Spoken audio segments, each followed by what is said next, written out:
Alright, I am back. OBS crash. So I was right, technical difficulties happen all the time. But, notwithstanding, we are about to start. So once again, happy World Food Day to one and all.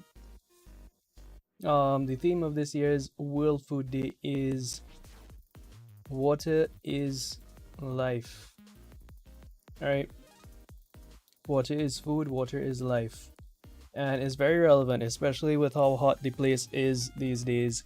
We can definitely appreciate the value of water. And I mean, with the way things go all the time with water scheduling and stuff here, definitely the need for more efficient use of our water is needed.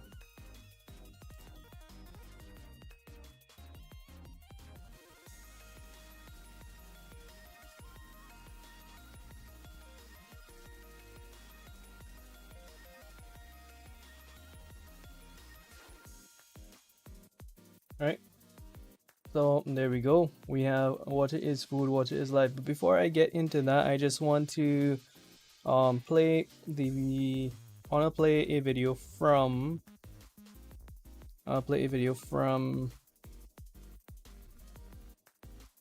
FAO on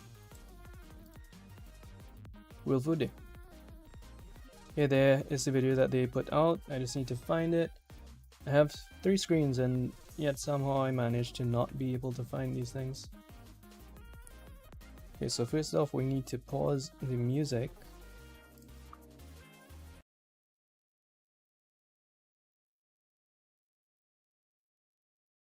And this is the video, so enjoy.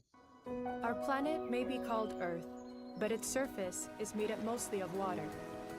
Water flows within us and is the driving force for all nature. Water is food, prosperity, energy, life. For centuries, it has been the foundation of our food. Yet today, too many people go without water, while others take it for granted. Rapid urbanization, population and economic growth, climate change are putting water resources under stress. What we eat and how it is produced impact the availability and quality of water. By transforming food systems, we can improve water efficiency and safeguard our oceans and waterways. Together, let's care for our water and cultivate a sustainable future. Water is life. Water is food. Alright, so that was that. And we have a much better appreciation for the overall theme decided on by the FAO. I'm not sure exactly what the process of deciding the theme for World Food Day is, but every year their theme has been on point. It's been something related to whatever challenges we were facing at the time. And drought is a very big thing facing a lot of countries that are responsible for producing a lot of food. So obviously water scarcity is at the forefront of a lot of the conversation that is to be had concerning agriculture and food security and food production, which is what we're here today to discuss.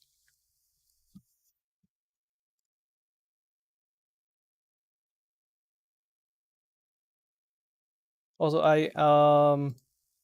the Facebook thingy is being a little weird, so if I am unable to respond to or even see comments, I apologize for that. Anyway, let's get on with this. So this will be a live stream now, but I don't think I will edit the video. I'll just leave it up as a live, so anybody else who did not have the opportunity to attend the stream will be able to watch it in future. So getting right into it. Water is food, water is life. So we're gonna go over a little bit of the problem itself, and then we're gonna talk about how to improve, and then we're gonna discuss, right? Really simple things. It's not like a lecture. It's not I sit here and lecture you. It's more of an interactive discussion. So feel free to stop me at any point and feel free to jump in, give your own ideas and your own input, because that's what this is about, engaging in discussion with the community. So before we define the problem, we need to understand why exactly it is a problem. So if you were privy to any of the previous sessions, you would have known that this is a point that I like to make. We have a checklist of things that are responsible for keeping the plant alive. Okay? So we have all these things interacting in perfect harmony with each other. Any one factor that is limiting will have some sort of severe result on your end production, So we have sunlight, water, air, nutrients, and a safe, clean environment. Without any one of these, you're gonna have either pest and disease, you're gonna have sorts of deficiencies, and well, with sunlight and water, you're gonna have different things going on there, especially with water, right? So this is why we talk about water, because water is important. It is necessary for cell function, it's necessary for so many different processes that takes place in your plant. Okay? And why is it a problem? Well, it's because being such a valuable resource and being something that has been documented to be becoming scarce over time, just like climate change has been becoming more rampant, right? And I'm not here to argue whether or not climate change is real.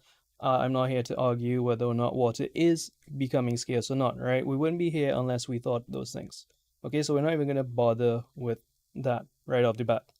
So, water is valuable, we've established that. But the problem is that the way we have used water has not been sustainable, and we need to recognize that. We need to acknowledge that, and um, we need to figure out what we're going to do, because we have an ever expanding population, you know?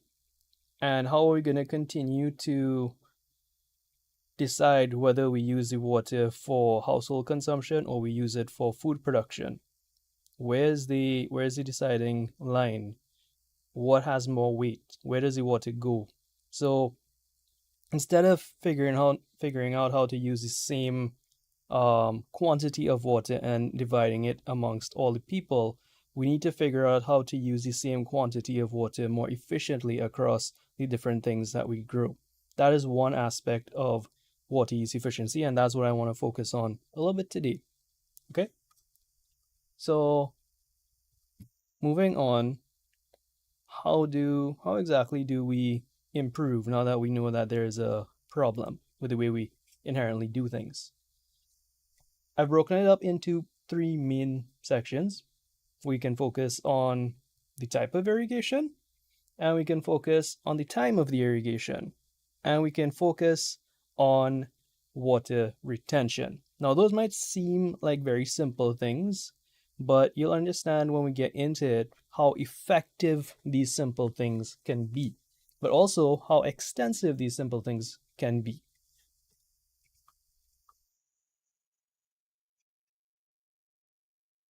So, when we talk about simple types of irrigation, how are we getting the water to the plant, right? And we're going to discuss two things called, the first one is called the water wick method, and the second one is called the drip irrigation method.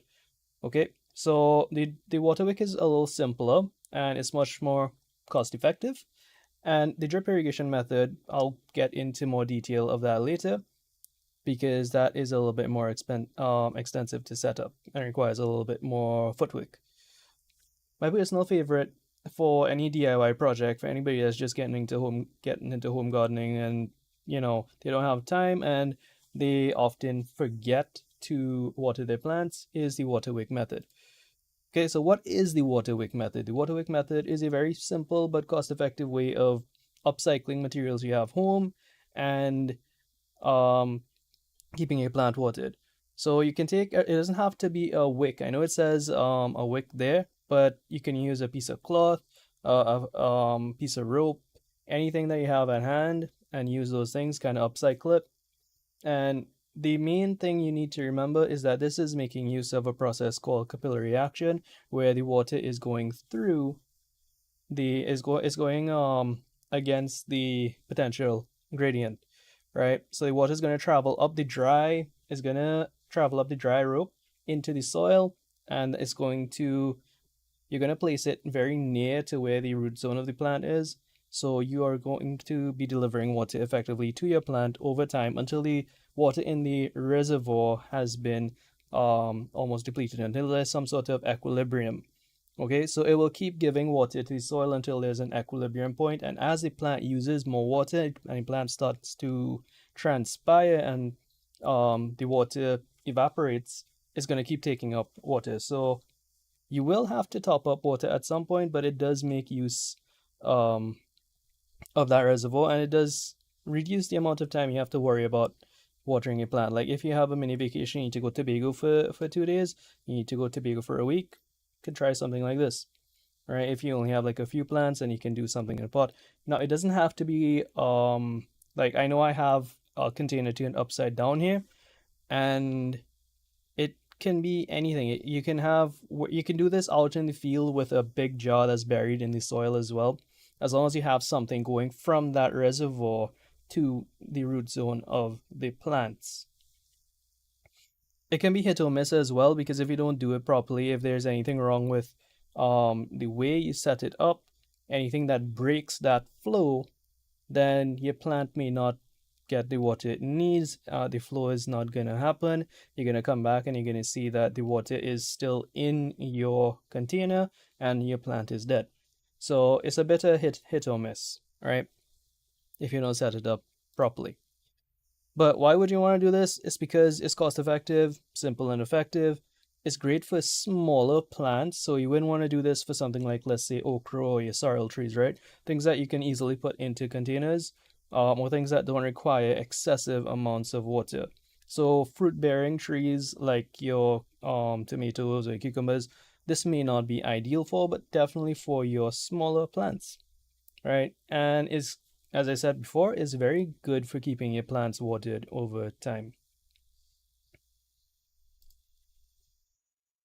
So this is how I went about making that particular one that's in the photo. So I took the cover of that bottle and I put two holes in it, and I put the wick through it, and then I pulled the wick through, and I attached the top to the base where the wick went into the water, and then I put the plant on top. Now I have a little video here explaining exactly how the process behind it, right? It's, let me see if I could find it. Right. There we go. So, don't judge my drawing skills. This was like 3 years ago. Okay, so this is where the soil will sit on top, and that's your plant. You have your two holes, and that the yellow lines there are the wick that is coming down. Right, so the water is going to travel up the wick into the soil, and that's where the roots of your plant are, and that is basically the entire process. It's not rocket science. It's very simple. It's effective. As I said, it could be a hit or it could be a miss, right? So if it's something you want to try at home, let me know. And definitely, if it works, send me pictures. If it doesn't work, send me pictures. Main thing is if you try it and you like it, I want to know. If you try it and you don't like it, I want to know. All right, the more people that try this method, the more I can either recommend it or not recommend it to other people, because it's worked for me, right? Like at least 90% of the time I've done it, it has worked. So that's why I can safely and comfortably recommend it. Let's move on to drip irrigation, shall we? So maybe you want something that's a little more reliable than that's a little more reliable than the wick method, since it's hit or miss. Your drip irrigation is one of the most common methods of delivering water to your plants. Now, when we say drip irrigation, there's a common misconception here in Trinidad where they call fountain tape drip tape. So, fountain tape is not a form of drip irrigation. That's where you see it's like a black piece of tape that they roll out in most of these fields, and it shoots water in the air, right? It looks like a little fountain. That is not drip irrigation. That is a form of water. Well, it's not a form of water wastage, but it can lead to water wastage. I need to be very careful about how I phrase that because there are people that look at these videos and they yeah, you know what happens. This is Trinidad, this is social media. I need to be careful. Anyway, um back to drip irrigation. So your drip irrigation can be either just your tubes that take the water directly to the plant, so you run it alongside your plants, or you can use mini tubes that extend from a larger tube in a whole convoluted network like what I have here. So this is what I have going on here in this picture is a myriad of water conservation techniques. I had a long day, and that is very difficult to say consecutively. Try it. So I have drip irrigation going on here. You can get a better look at it in some of the other photos I have coming up. So why would you want to use drip irrigation? Drip irrigation is highly efficient, it's modular, and my favorite part about it is that it can be automated. Now, because of the variety of options, it doesn't need to be expensive. But if you want to have something that lasts a bit longer, then you're better off saving up a little bit before you spend on it. But it will save you in the long run because you're going to get higher yields if you deliver water to your plant effectively, and you're going to be saving on water, and you're going to reduce soil erosion. And I mean, it looks aesthetically pleasing, right?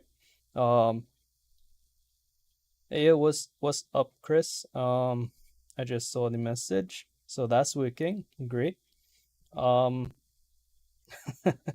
Right, and it's adaptable.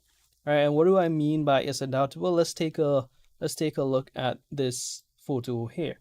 So this is an example of drip irrigation, and this uses the tubes that just run alongside, which has the pressure emitters within the tube. So the pressure emitters are spaced at, I believe, 1 foot spacings or 8-inch spacings. I think it depends on the tube itself that you buy, and it drips directly to the root zone of the plant. Now, because these plants are planted so closely together, they are going to benefit from any sort of soil moisture because the water is going to just spread out a little bit in that little tiny area around the plants, like right here. So let's say, for example, if I were to make, let's say this is where the emitter was, and the water now, let me see if I can get blue. Can I get blue for what? Yep, there we go. Right, so the water will be all here, and then you just have that zone as opposed to water that would be all on the leaves and all over and everything, right? And that would be happening every couple of intervals along the same line. Now, if you don't want to use those type of tubes, you can opt to use the drip emitters. Okay, you can opt to use the drip emitters, which are smaller tubes that extend from the larger tube, basically. 1 second.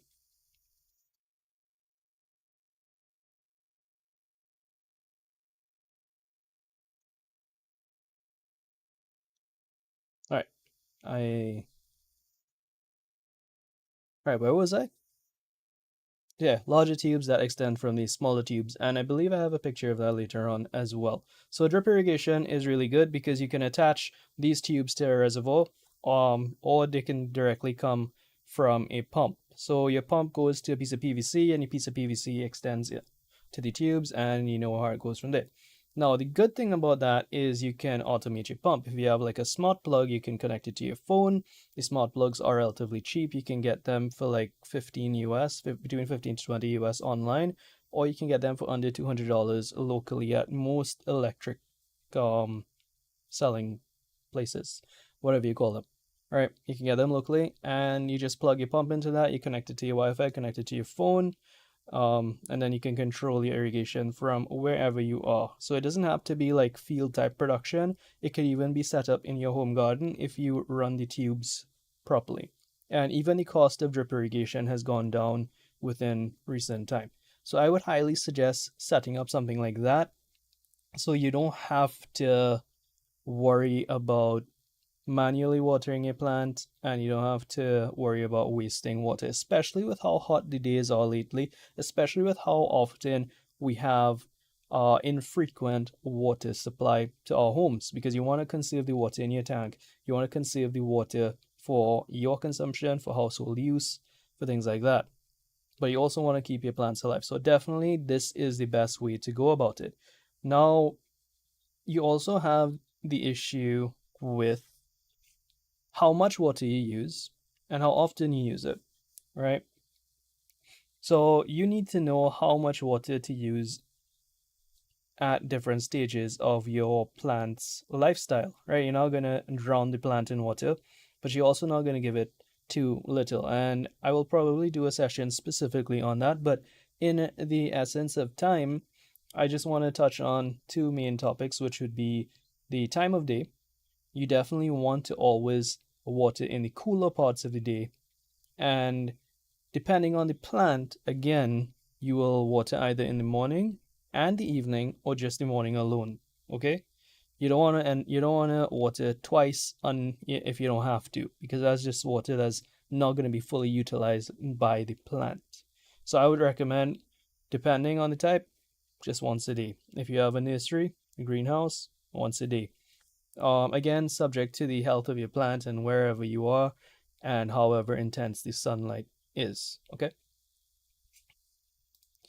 So, for example, let me put it into context. So, if you have a plant like this and it's really, really hot outside and you turned on, you have your drip irrigation, and you turned it on at the wrong time. Let's say you turned it on at midday and your plants are already looking like this. The plants are stressed already.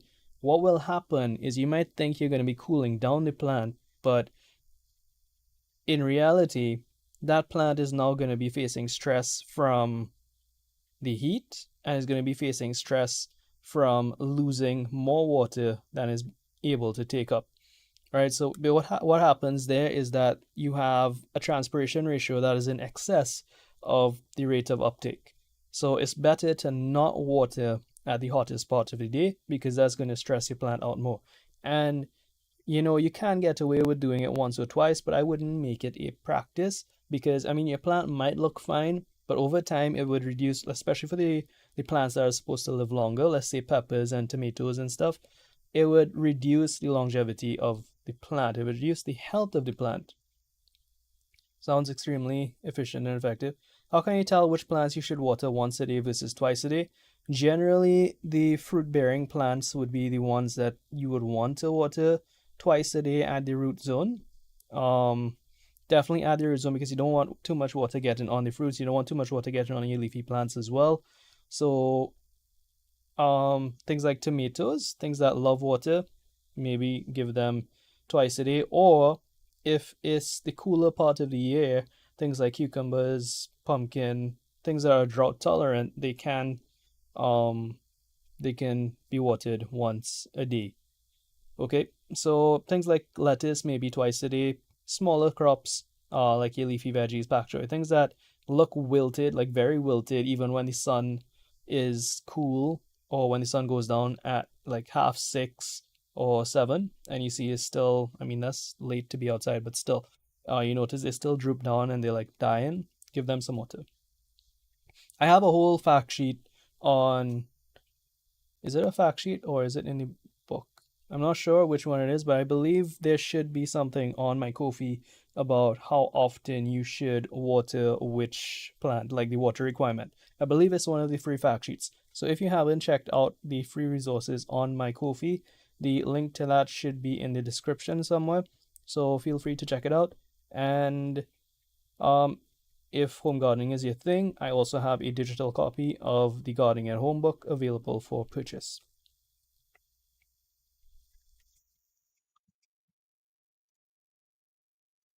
All right, and this is another example of drip irrigation. And this is what I was speaking about earlier about the tubes, the smaller tubes that come out of the bigger tubes, basically. So now let's talk about water retention because we've covered so far we've covered the types of irrigation, time of irrigation, and now we're going to look at strategies for water retention. Okay. So for water retention, you're going to be looking at mulch, and there are two basic types of mulch, and then maybe a soil mix. Okay. So for mulch, we have your top dressed mulch, like different, it's like your red mulch, your leaves, your grass. I was going to suggest the grass first, but then I it depends on where it is. Like if it's in a very humid area, I definitely would not recommend grass clippings because what that will do is while it will keep the moisture in, have you ever put your hand into a pile of grass that has been cut at any point in time during the day?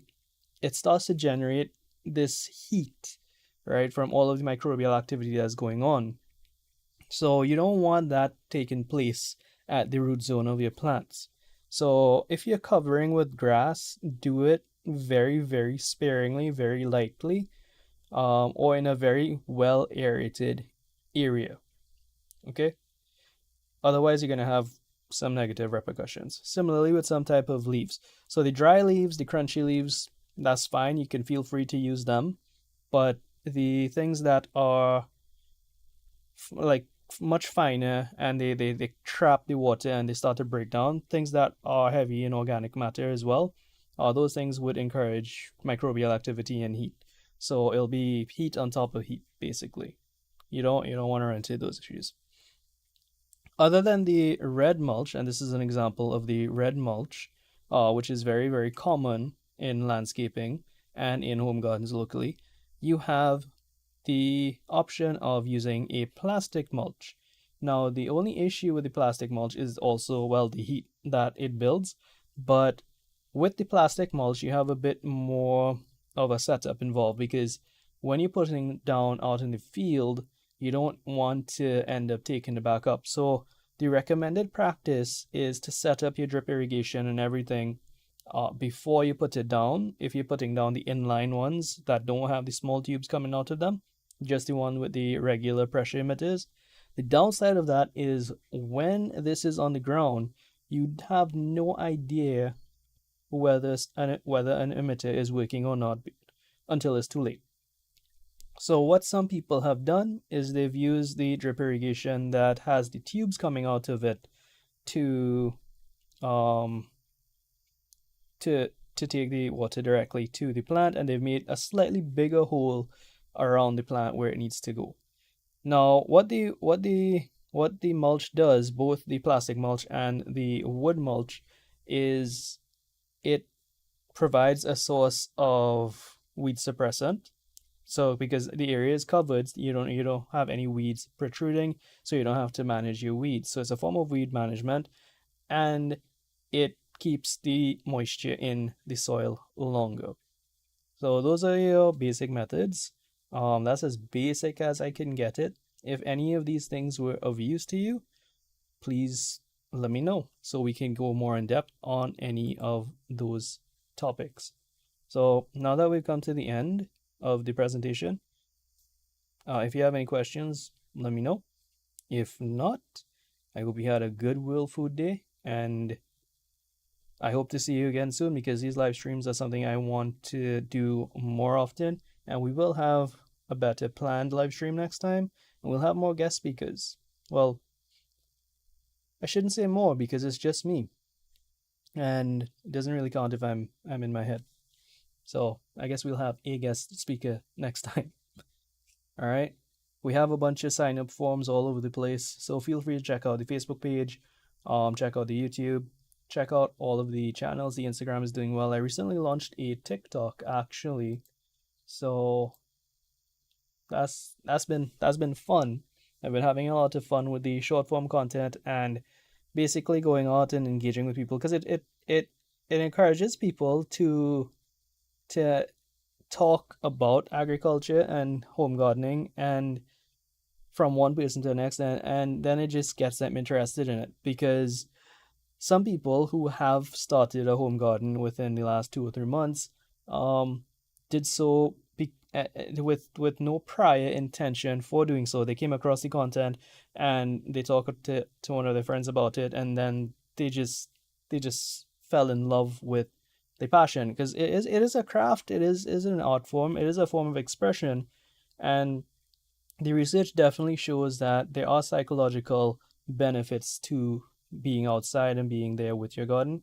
I did a presentation on that as well, so we could probably touch on that at another point in time, as you know. No problem. Thank you to everyone that tuned in. It's always a bit different streaming here than streaming on Twitch, but uh, it's fun, and I hope to see you next time. So take care and happy planting.